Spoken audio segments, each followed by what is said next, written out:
Sa bawat luha sa unan, may pangarap na inipon. Sa bawat yapak palayo, may pamilyang iniwan, pero hindi nakalimutan.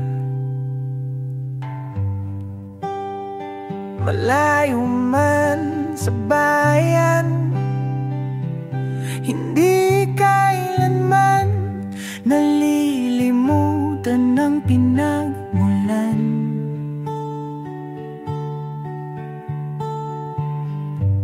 Kaway sa kamera,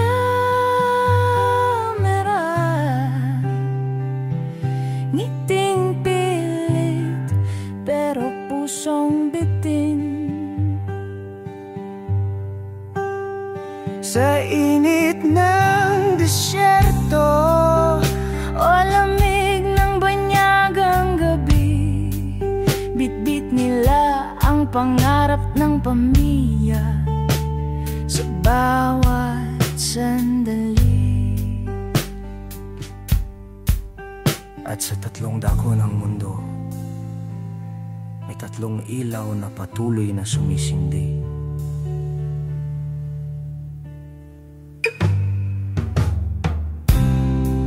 Si Maya Bird, taga San Mateo, Rizal, 4 na taon sa Saudi Arabia.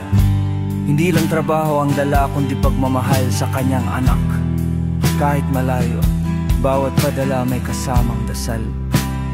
Makauwi ako balang araw, kasama ang pangarap naming dalawa. Si Nets, taga Kapalong, Davao del Norte, 6 na taon sa parehong disyerto. Hindi para sa luho, kundi para sa utang na kailangang kalasin. Sa bawat sahod, may hinabing hustisya. Sa bawat pagod, may pag-asa. Makakaahon din ako. At si Neni at taga Ipil, Zambanga, Sibugay, 6 na taon sa Oman. Tahimik man ang gabi, hindi tahimik ang puso. Para sa pamilya ang bawat sakripisyo. Sa bawat birthday na hindi naranasan, may isang kinabukasang kanyang inaalayan.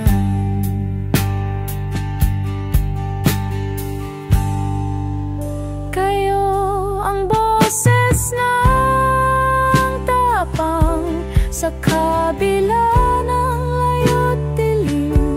Kayo ang ilaw sa gabi.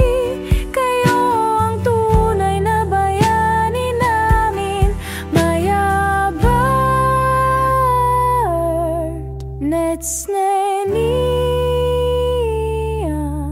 sa puso ng Leni may agency.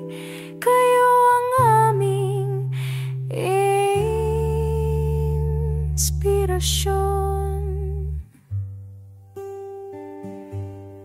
Sa bawat pag-uwi, may kwento kayong dala.